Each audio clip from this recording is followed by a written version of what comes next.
Okay. Kasi Thank you.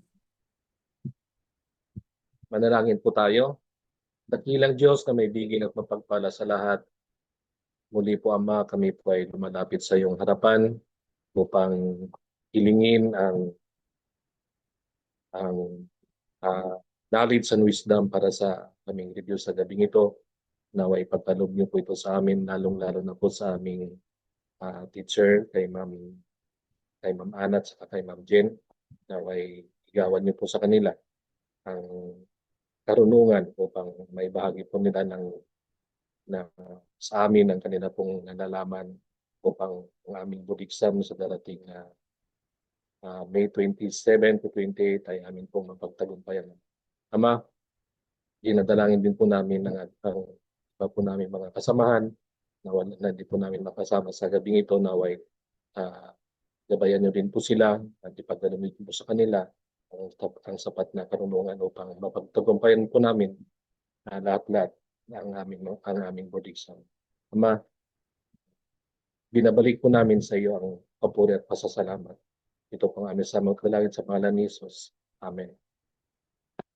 Amen. Thank you. So, okay.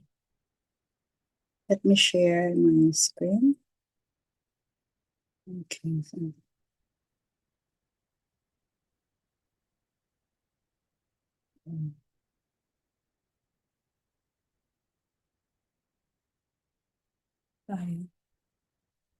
so we are here. Are you able to see? Nakikita, no? Yes, Right. ma'am.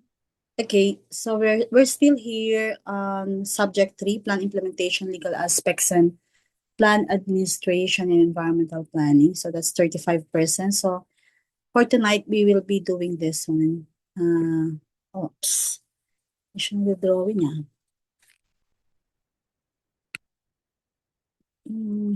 Ayan. So, the PRB, I use the word appraise. Okay? Appraise, apply, interpret. So, mostly analytical, legal foundations of environmental planning. So, and these are key milestones, laws and rules and regulations and socio-economic. So, appraise, local, okay, we have local and regional plans. So, you can imagine now, okay, ano yung mga yan? Local and regional plans on their harmonization with the Medium-Term Philippine Development Plan or the MTPDP, okay? MTPDP. So, 5 questions. But could be more, could be less, okay? So, that's 1.3. Okay, so,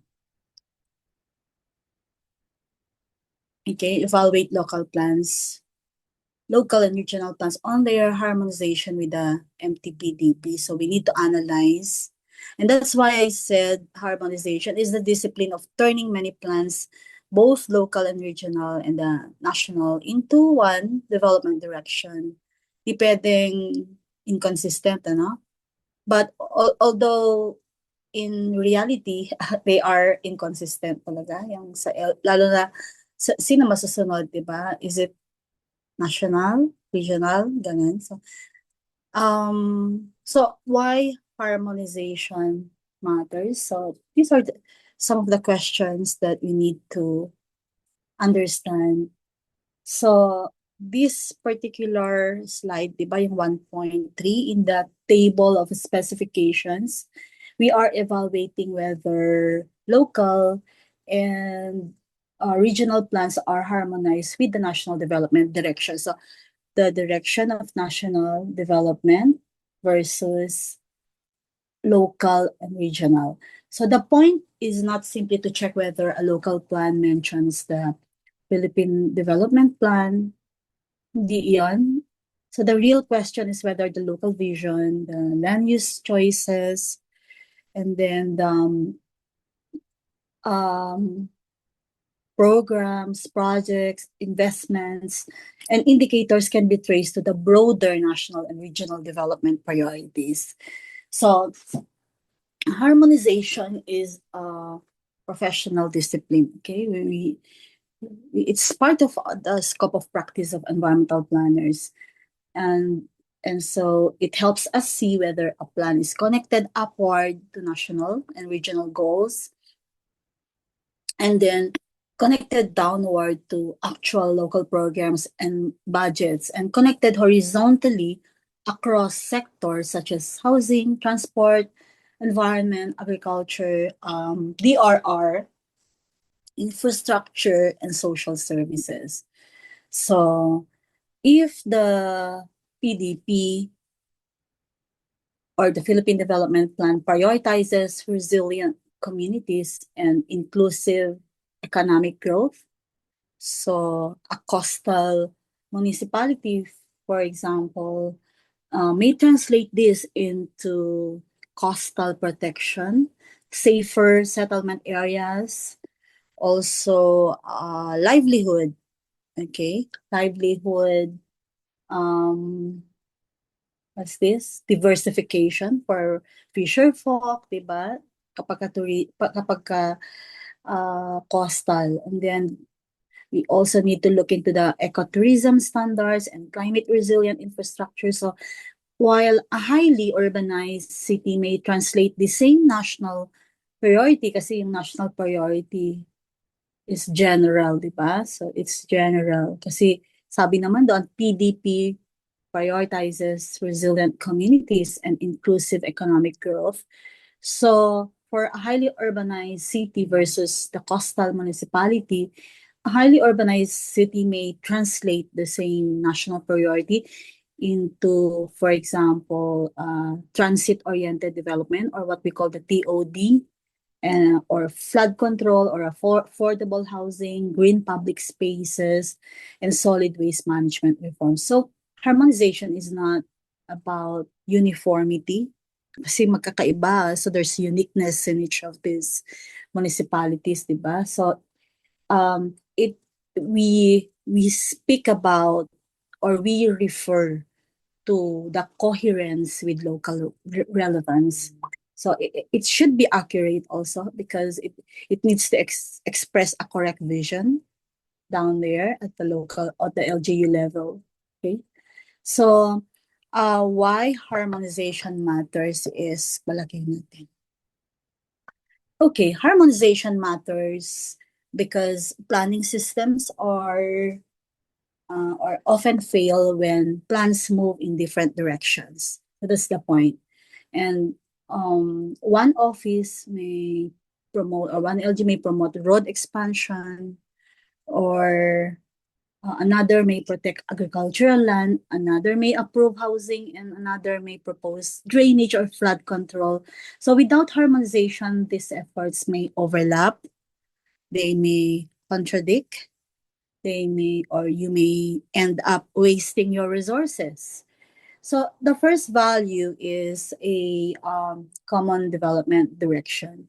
So national, regional, provincial, and local plans should not be isolated documents. They should form one coherent planning system. So the second value is avoiding duplication. So for instance, there are two neighboring LGUs. Two neighboring LGUs may propose separate public markets or terminals or tourism facilities without considering regional demand. So could be road access or catchment population. Harmonization helps identify whether a facility should be local or interlocal, or provincial or regional in function. So the third value that we can check, for why we need to harmonize is better resource use. So when Nandito na tayo. So, dito kayo tumingin. Oops. Ano about that? Oops, hindi na siya nagsasalat. Okay. So the third value is better resource use, that when programs are aligned, funding can be prioritized toward projects that produce wider benefits. For example, a flood control project should be linked with land use regulation, watershed management, settlement planning, and many more. We also have to link with DRR, and not treated as an engineering project alone, like what TPWH, for example, have been, di ba? It's so problematic over there. Yeah, probably environmental planners would be of great use to advise DPWH that it should not be treated as an engineering project alone. So dapat may mga konsensya, and that's why being an ENP provides soul to your basic field or professional field. Like if you're an engineer, then it provides soul. Meaning yun yung parang konsensya din, no? Na we have hindi lang kickback, etc., or any corruption intent, or or yung practice kasi or culture na yan. But siguro pag environmental planner na makonsensya. So are you seeing yourselves na when you are faced with that type of controversies, siguro may isip natin, environmental planner, nakakahiya naman, di ba? So parang ganun. Because it provides soul to the practice that you're currently doing.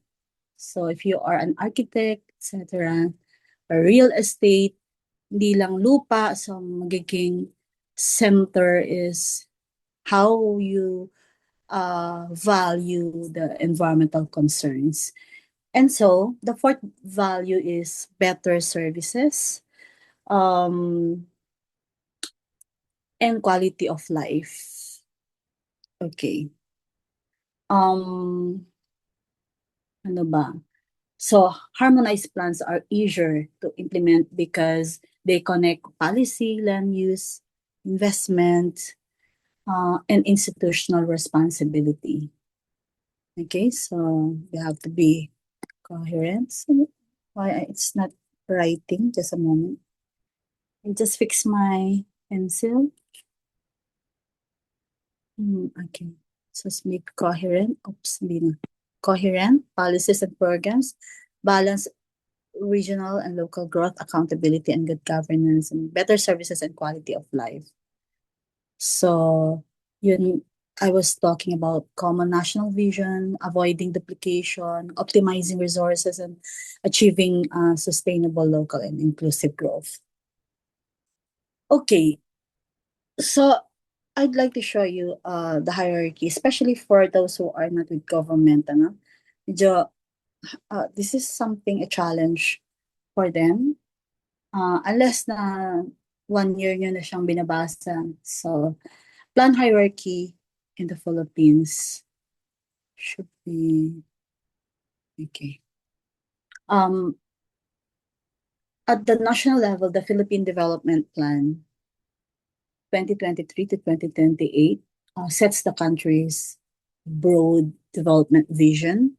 So, ayan.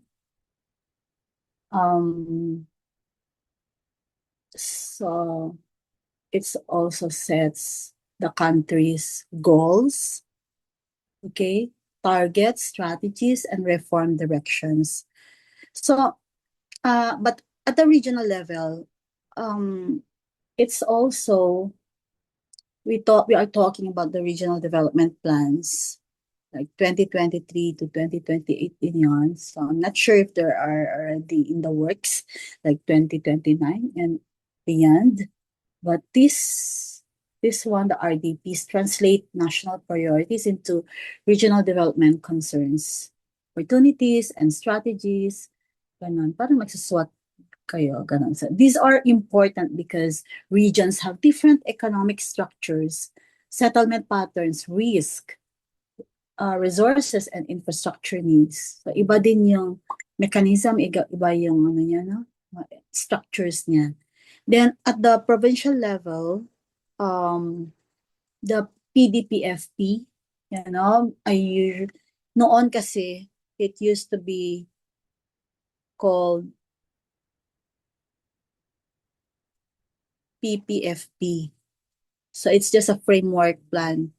Then nagkaroon ng intervention. I think it was an AusAid intervention. Sila yung nag-fund and then it became PDPFP. So this is very unique at the provincial level because it bridges development concerns and spatial structure. So parang both land use and development. So it's like a combination of the LGU, parang combined CDP plus CLUP, parang ganun at the provincial level. So for those of you who are connected with the PLGU, then you must be very familiar with the dynamics, okay, with the structure. So the PTBFP integrates provincial development direction with physical and spatial considerations, including environment, land use, settlement, infrastructure, and resource management. There is the official interim guidelines on PDPFP formulation, and these were issued by DSUD, NEDA now, DepDev, and DILG. So it's a joint memorandum 2023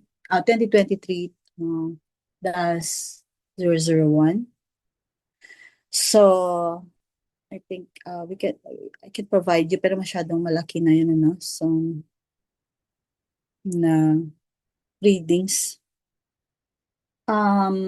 So at the city and municipal level, the two major comprehensive plans are the CDP and the CLUP. So the DILG rationalized local planning system emphasizes the two comprehensive plans required of LGUs, namely that CLUP and CDP. Okay? Ito siya. So dapat alam niyo yung structures, no? Yeah, some of those earlier infographics that I uploaded or forwarded on our group chat is as an infographic on CDP and CLUP. I hope na memorize na ninyo yung process. So I won't be, discussing any further. Although mababanggit because they are considered mother plans at the LGU level. So, well, what is the distinction between the two? The CLUP is primarily a spatial and regulatory framework. It answers where development, protection, production, settlements. So dapat alam na ninyo yan. Ano yan? The different yung framework natin, yung it answers whether development, protection, production, settlements, infrastructure, and conservation should be located. While the CDP is a multi-sectoral. So it's a sectoral plan versus spatial and regulatory framework. So CDP is a multi-sectoral development plan. It answers what programs, projects, and policy interventions the LGU will pursue across governance, social, economic, infrastructure, environmental, and institutional sectors. Then the local development investment program and the annual investment program operationalize the plan, okay, by connecting priorities to funding, phasing, responsible offices, and implementation. So the framework plan gives direction, while the development plan identifies actions. The investment program funds and schedules the actions. So there are also framework for evaluating since 1.3 is basically appraising the plans or evaluating the plans. So we be very conscious, or we need to really think deeply about the harmonization aspect of the plans. So we are talking about how to evaluate harmonization. So um, first, we identify the PDP and RDP priorities. Okay. This means that the planner should first understand the national and regional development agenda. So do not begin with a local project list, begin with the policy direction. So what national outcomes are being pursued? So one of the questions, what regional priorities are emphasized, and what sectors are strategic for the area? Then second is we analyze the contents of the plan, yung at the local level. So look at the vision, um, goals, objectives, 'di ba yung GOTS ganon? Um, Vision, so meron tayong mga acronym, no? Vision, goals, objectives, strategies, maps, zoning, proposals, so sectoral programs, project list, indicators, and institutional arrangements. So a plan may sound aligned in its vision statement, but become misaligned in its land use map or investment program. So hindi siya magkakatugma. I'm not sure if you can relate to this. It's difficult when a number of people, a number of sectors are working on just one plan. So multidisciplinary should be a good force or a good strategy, but it should bear some you know some weaknesses, especially pag ang ipapadala na mga representatives are not really contributing enough, or hindi accurate yung mga binibigay nila ng data. Okay? So, then you have to check for consistency.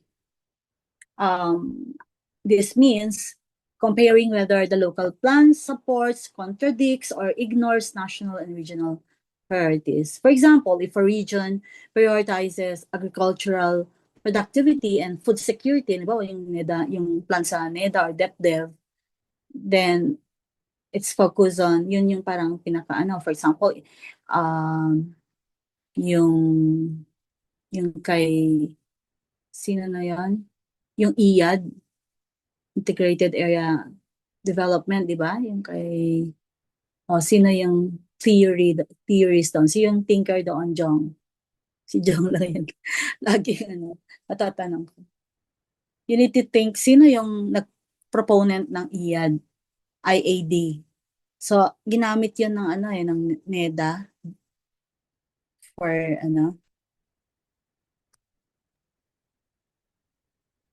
Okay. So you need to think, sino naman yung sa dami ng binigay ko na infographics by today, dapat memoryado na yun sino yon, di ba? Imagine, give justice to the research work na ginawa ko doon, kasi hinanap ko pa yung photo nila so that kahit man lang ma-imagine niyo yung mukha nila, and then it can easily give you idea, or magkaka-spark na si Kon yun, ganun. So except for Plato, ganyan, medyo hindi natin alam kung totoo yung mga mukha na nila. Plato, Aristotle, and then sino pa ba yan? Sino yung wala ka nang makita online. Mahirap na, no? So, check for consistency. Yun nga, paano kung industrialization pala yung region na yun, no? So, and then, the municipalities, wala man lang ibang walang municipality. Oh, there are 30 municipalities in that particular province, and then there are 5 provinces in that region, and then not even one among the provinces are, have prioritized industrialization. So, parang ganun. So it could be very difficult to check for consistency. So there should be harmonization issue for those type of concerns pag hindi magkakatugma. Then we assess translation, meaning that this is the most important step because a plan is harmonized only when broad priorities are translated into concrete local strategies. For example, climate resilience should not remain just a slogan, di ba? Resilience kayo ng resilience, but it in order to demonstrate that, it should appear in hazard-sensitive land use, drainage programs, relocation strategy, or green infrastructure, early warning system. So these are characteristics of demonstrating climate resilience as a top priority. So meron din tayong resilient public facilities or watershed protection. And fifth, judge and recommend means that evaluation should lead to a clear finding. So this is the framework.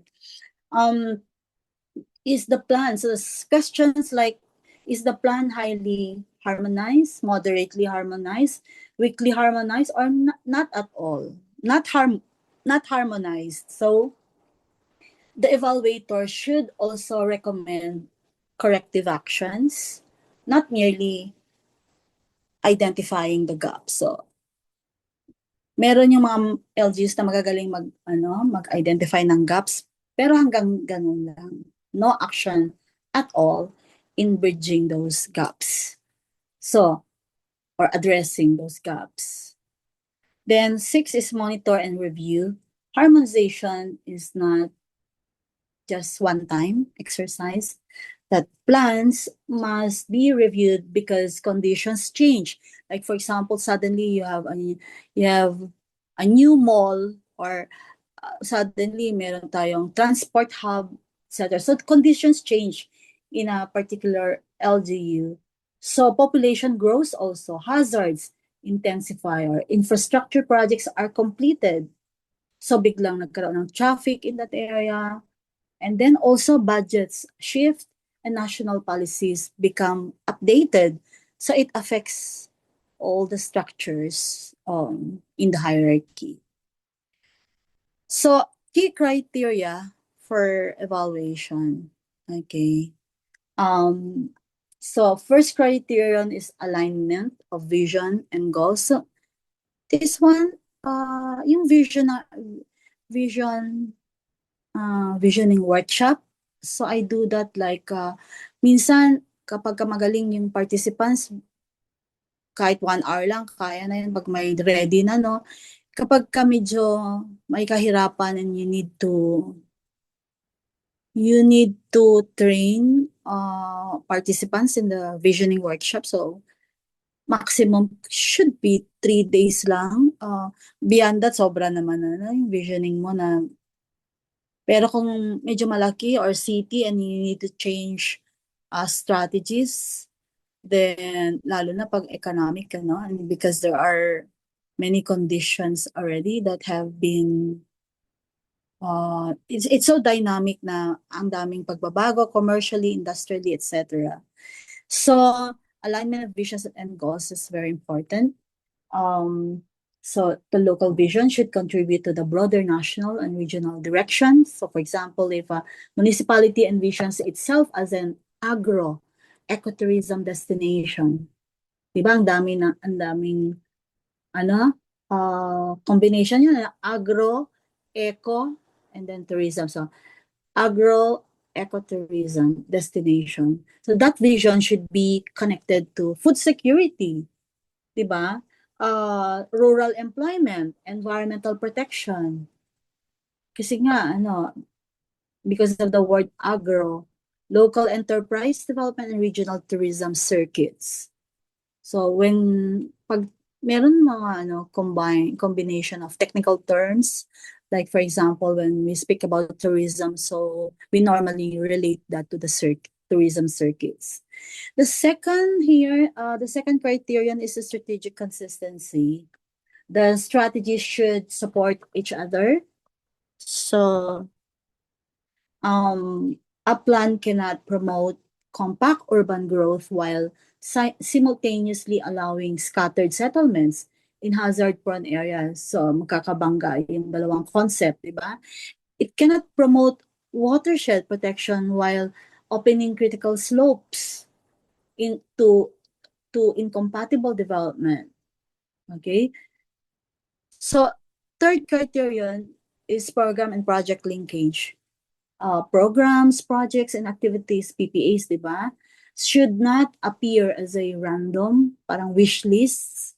They should be traceable to goals. So you have to link that to goals and outcomes. So, and that's why I've been advocating for that theory of change in um, land use planning. So I have a paper also.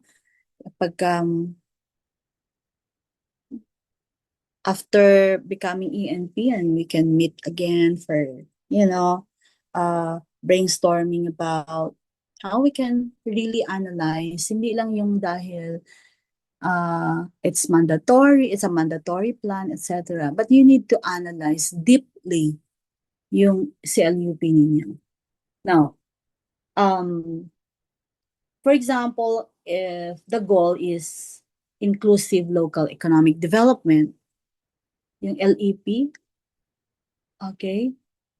So the project list should include livelihood support, market access, enterprise assistance, or transport connectivity, di ba? It should be very challenging economically if your streets are, they're not connected, and the systems, because it's still a system, transport system.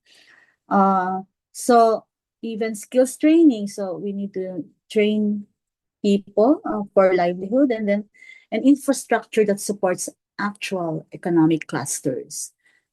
And the fourth criterion is spatial and sectoral integration. So what do we mean by this one? Sabi niya, consider spatial appropriateness, space, and integration across sectors. So, good planning connects the map with the development agenda. So housing should be linked with transport, livelihood, schools, health facilities, water supply, drainage, and hazard exposure. So a relocation site, for example, that is safe from flooding, but far from jobs and services, may still fail as a development intervention. Kailangan there should be integration, ano? So fifth criterion is sustainability and resilience, that plans must consider environmental carrying capacity. It must consider climate risk, disaster hazards, water supply, waste management, biodiversity, and long-term land sustainability, or suitability, I should say. Okay.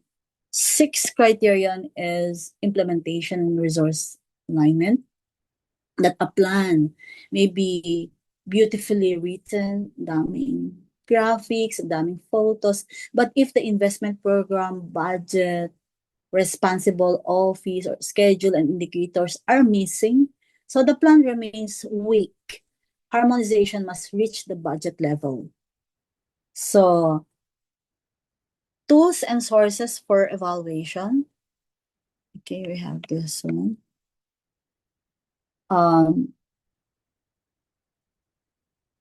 So the important reminder here is that harmonization is not uniformity. So I already mentioned that.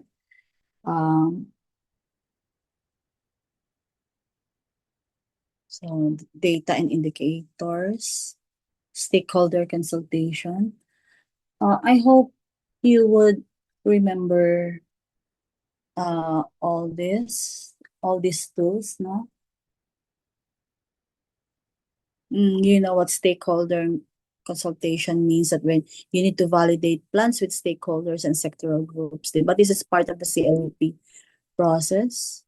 So dun sa data, this is the most, parang difficult part when you need to establish data. So, okay, then levels of harmonization, di ba I mentioned already? Highly harmonized, moderately, it's not harmonized. Then, common misalignment. So when local goals do not reflect national or regional priorities, I think I mentioned that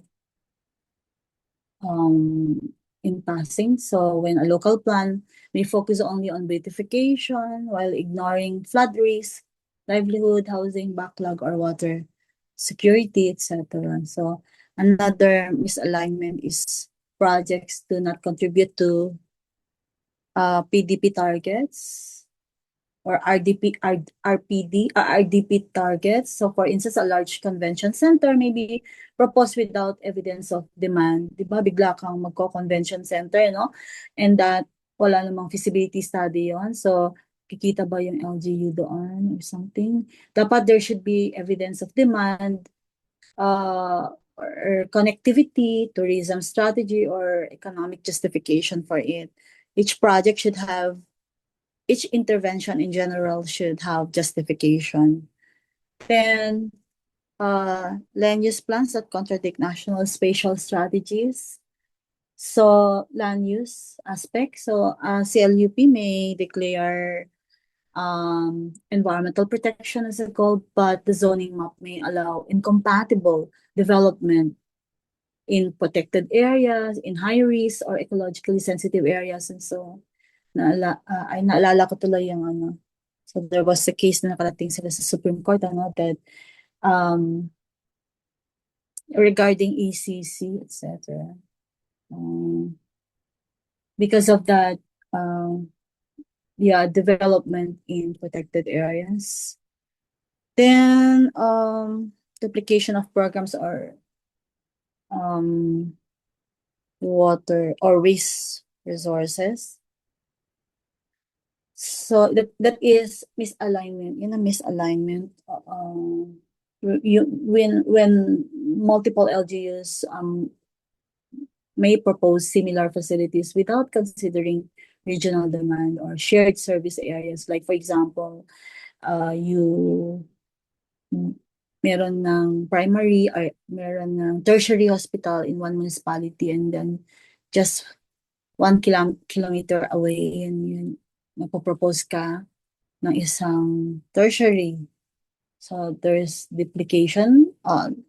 Well, it will depend on the feasibility study to consider to justify another tertiary hospital that's close to the existing tertiary hospital.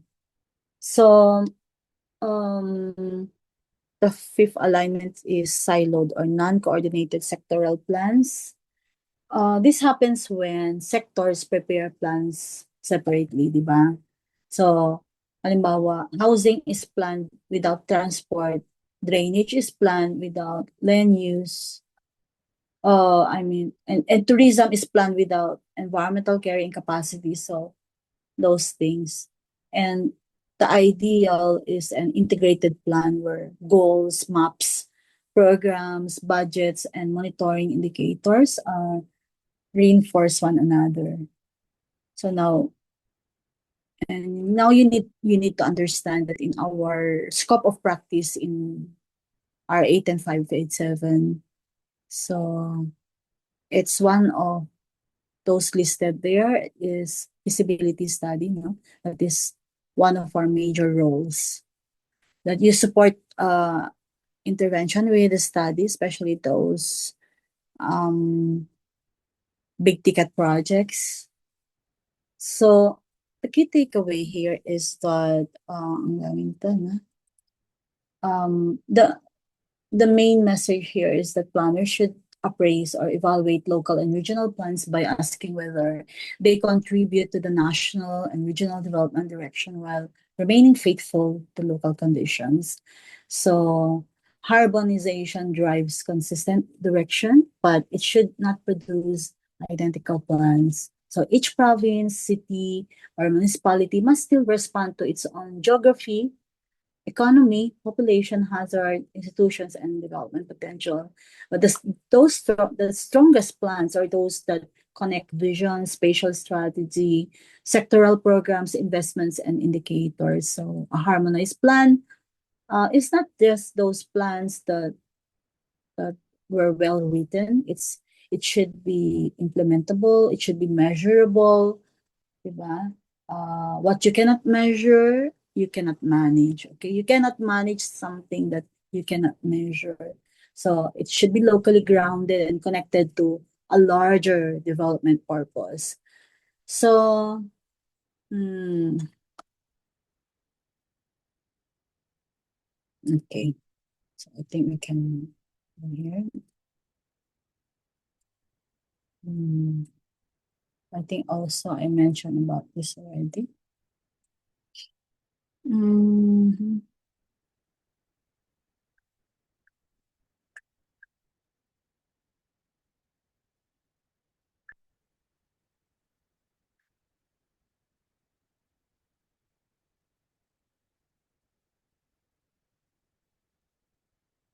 So for when there are indicators or there are criteria when you are assessing um, if plans are coherent or are they complementary, are they mutually reinforcing. So meron tayong tinatawag na vertical alignment, and so what do we mean by vertical alignment? Because vertical alignment checks whether regional and local plans reflect the priorities, goals, and strategies of the PDP, RDP, and PDPFP. And this does not mean copying higher level plans, it means translating them properly. So if the PDP emphasizes climate resilience and food security, the RDP may identify regional climate risk and agricultural priorities, then the province may identify protection areas, production zones, and infrastructure needs. Also, the city or municipality should then reflect these in its CLUP, CDP, LDIP, and AIP. So the evaluator and planner should look for shared goals, consistent priorities, and a clear cascading of strategies and targets. So, yeah, pag we are bridging the PDPFP with the um because PDPFP is important because it serves as the bridge, between regional and direction and local planning. So it connects the development agenda with the physical and spatial framework of the province. So for example, if the province identifies a growth corridor, local plans should consider whether their land use, infrastructure, housing, transport, and investment programs support the corridor. If the province identifies protected agriculture or agricultural or hazard-prone areas, then local CLUP should not contradict those spatial directions. So the evaluator should check whether the PDPFP connects development priorities with spatial choices. So development plan consistency here, it checks whether the goals, strategies, programs, and projects are coherent across the PDP, RDP, PDPFP, and CDP. So if the CDP identifies local economic development as a priority, the program should support that priority through livelihood, market access, local enterprise support, etc. So if the project list is unrelated to the stated goals, then the plan is weak or the plan is incorrect. So spatial and physical consistency. So you can do CLUP land use policies, support the PTPFP, physical framework, and higher level direction. So yeah, spatial and spatial consistency checks whether the CLUP and land use policies support the higher plan, which is the PDPFP, and higher level spatial direction. So if a municipality promotes settlement, expansion in a flood-prone or landslide-prone area, this contradicts resilience planning. So if a CLUP allows urban expansion into critical agricultural land without clear justification, so it may weaken food security and provincial spatial strategy. So we should be checking whether land uses are compatible with development needs, hazard conditions, environmental protection, settlement patterns, and infrastructure systems. How about investment linkage? This checks whether priorities and programs are reflected in the LDIP and AIP, and this is where planning meets funding. So if the CDP says that water supply, drainage, or solid waste management is a priority, those concerns should appear in the LDIP and AIP. And if they're absent, then the plan is not truly implementation oriented. The evaluator also should check whether projects in the LDIP and AIP are traceable to the CDP, CLUP, and other approved plans. There should be no unnecessary duplication and gaps should be addressed. Then implementation feasibility asks whether programs and projects are realistic in terms of capacity, budget, timelines, and institutions. If a municipality when a municipality may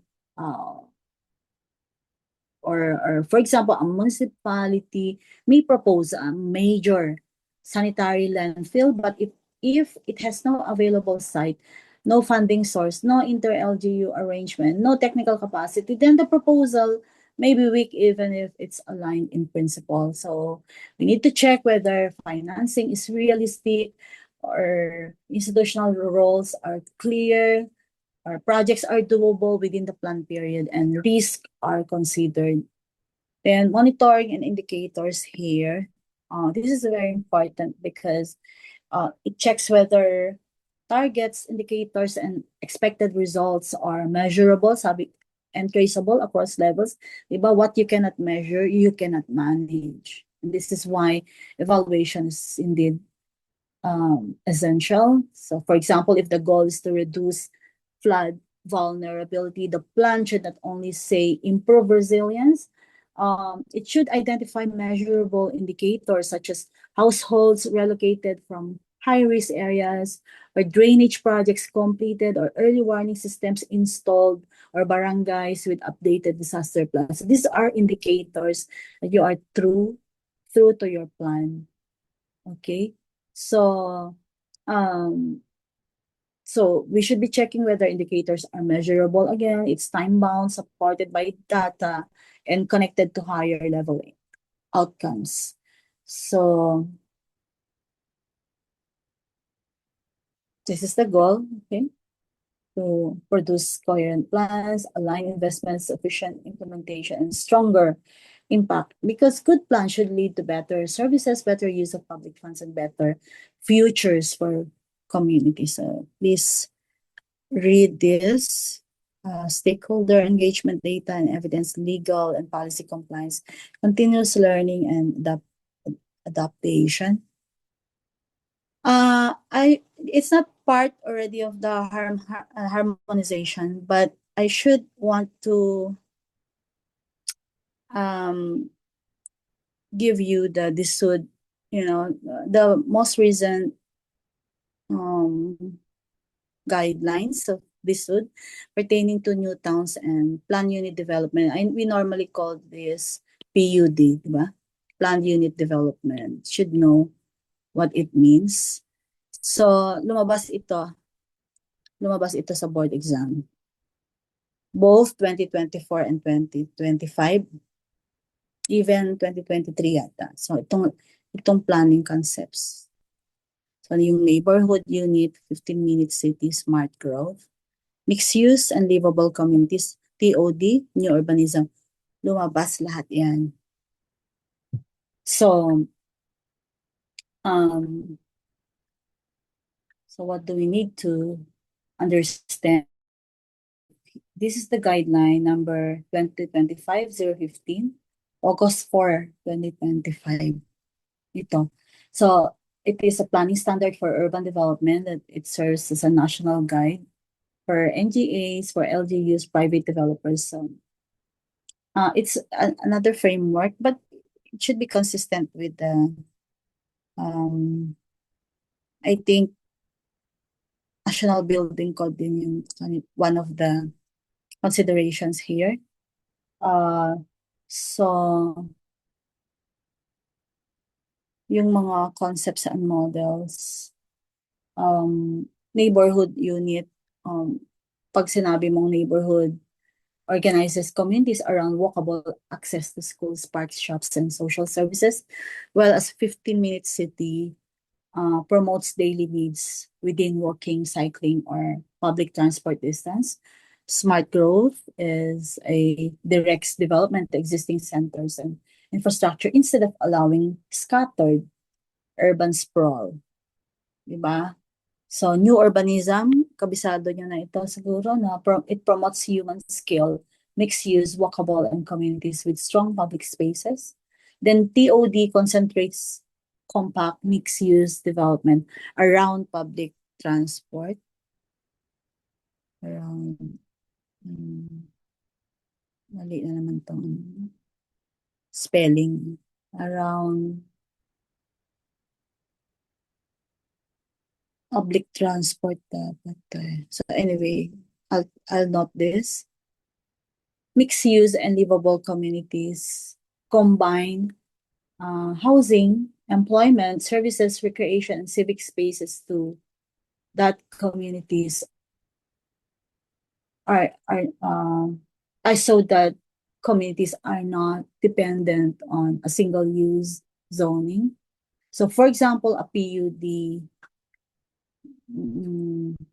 PWD, PUD, plan unit development, beside a rail station or bus terminal should not be designed as a gated subdivision only. It should include walkable streets, mixed uses, public spaces, local services, and strong pedestrian access to transit.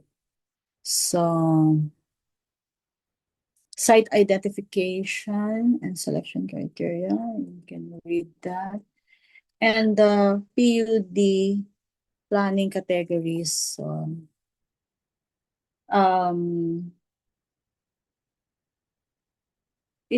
PUDs may be classified by typology, such as residential, mixed use, industrial, or ecozone, economic zone, and ecozone for short, tourism, heritage, or institutional and civic development. So they may also be classified by scale, such as neighborhood, barangay, district, city or municipality, or new town.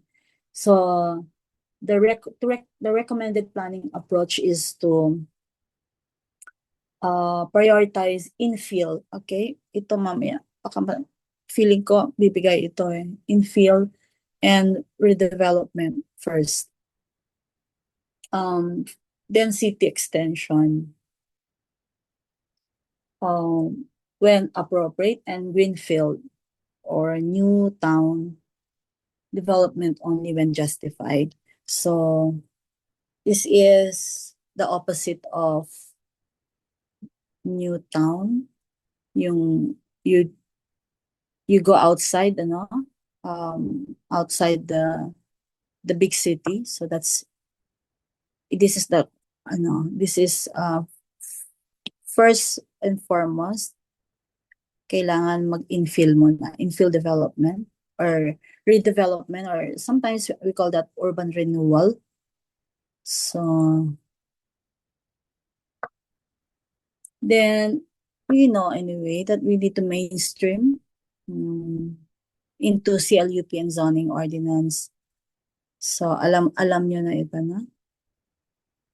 It's a CLUP process. Then what are those planning and design standards? So zoning, land use, development controls. So ito yung for each of this, nandyan yung definition niya. So when the zoning framework establishes land use zones, buffers, and PUD zones. So you need to remember that buffers are important in the zoning framework. Then land use allocation. Okay, so please read about this one. So for implementation and monitoring, of course, land tools here, land, naibigay ko na ito, yung land banking, di ba? Land readjustment, land value. So, ito ang hindi. Transfer development rights. Talaga, nilagay pala ng DSUD yan. I'm not sure if you have a model, but I can explain the theory about this one. Siguro in a separate lecture kasi this is something a complex concept. Hindi siya basta-basta na gawin. Okay? We, siguro we borrowed that from the US planning, American planning. So financing and funding mechanisms, public funding, borrowing, and credit financing, bond flotation. So bond flotation. One of the local malls in Tuguegarao, they use this bond flotation as an implementation tool, but unfortunately, I don't want to call it a failure, but it's not something that could be called a best practice. Okay. PPP, public-private partnership. Dami pala nito, no? For institutional arrangements kasi, merong national government, PUDs, private sector.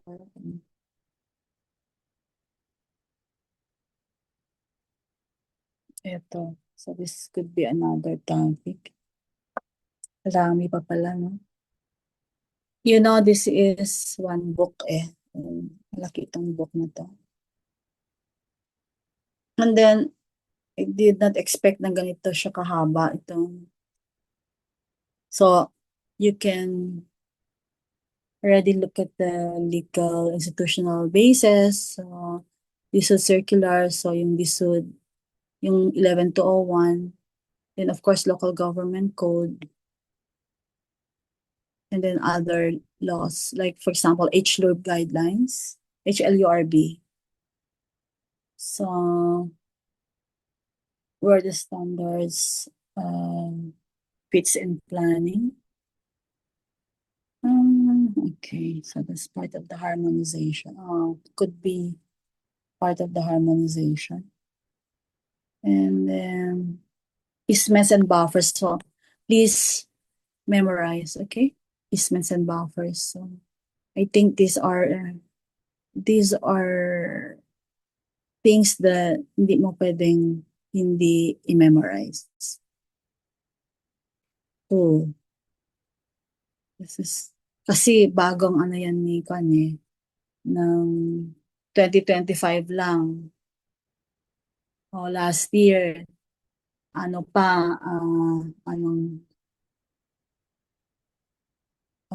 2025. So, pero lumabas ito ng lumabas lahat ito 2025 boards. Okay? Sabihin ginamit na nila ito sa 2025 board. Kasi syempre yung chairman natin is a real estate consultant so they could apply this quite interestingly. So, then ito lahat. Hindi mahirap na siyang i-connect pa doon sa ano, but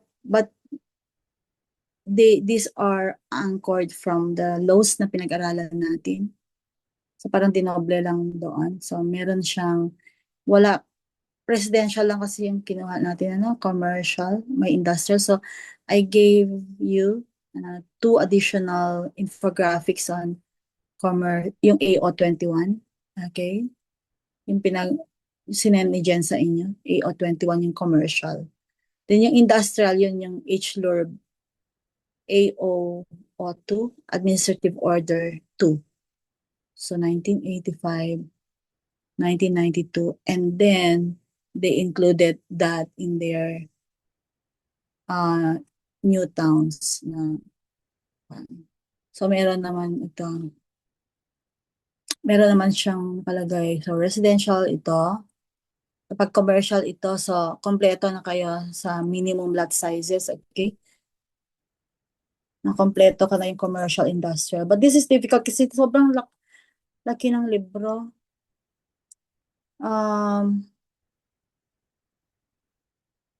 But they are having trouble sa commercial ngayon. So, they are on fire.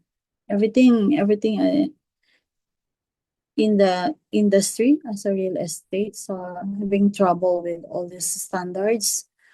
So, but for the sake of taking the board exam, so kailangan natin, nasa ka na lang tayo mag-debate ulit, you can debate with the SUD on their standards. So, sabi niya, all lots must front a street, sabi niya.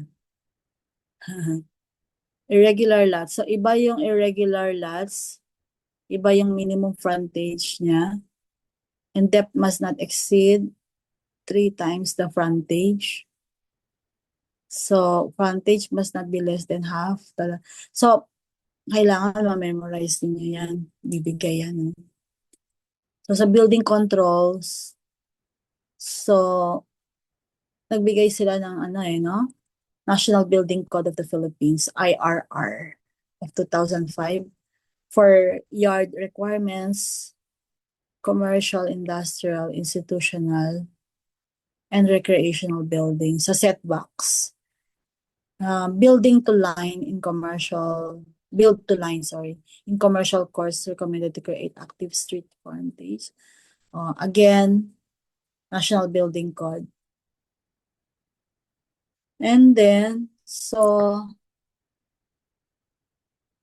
for road and mobility standards, you should not miss all this kasi baka ibigay lahat dito. Magkaroon na lang kayo ng system, you need this material. So, what is the additional planning and design standards? So, there is what we call zoning framework. Ano ba yan? Zoning framework mo. Base zoning, overlay, PUD. So, hindi lang yung ito. So, importante din yung planned unit development zoning.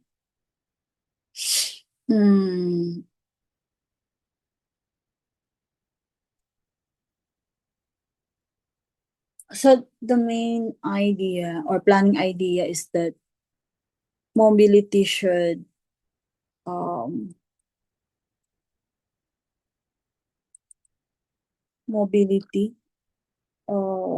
should not be a car dependent. Well-planned PUD should support walking, cycling, public transport, emergency access, and safe street design. So, if a public transport is located within 400 to 450 meters, so residents are more likely to walk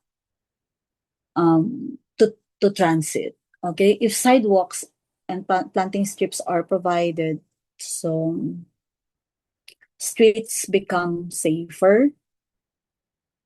Okay, diba? So they become safer and more comfortable. So if dead end streets are avoided, circulation becomes more connected and efficient. So complete streets approach. That's what I'm talking. Hindi cul-de-sacs, okay? And then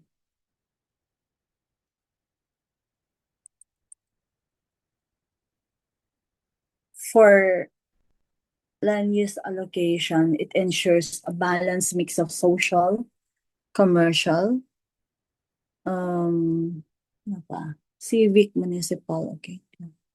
Civic, municipal, and open space uses. So the public realm includes parks, green spaces, placemaking, wayfinding, and active streets, while utilities and services um, include drainage, water supply, wastewater, power, lighting, waste management, and community facilities. So resilience, of course, nakalagay din dyan, includes climate responsive design and nature-based solutions. So it's what they're trying to drumbeat. For example, a PUD should not be approved merely because the subdivision layout looks orderly. It must also have drainage, water, wastewater systems, roads, sidewalks, open space, public facilities, and climate responsive design. So the main takeaway here is that dimensions in the guidelines are not standalone numbers. They must be applied together with zoning, CLUP policies, site suitability, hazard safety, infrastructure capacity, and implementation feasibility. So a compliant plan is not only one that meets, the numerical standards, that a truly good plan is one that creates safe, connected, inclusive, resilient, and livable community. So for tonight, I end this one. So I need to make some revisions so Jen can send you out in the group chat. So Jen, take it away.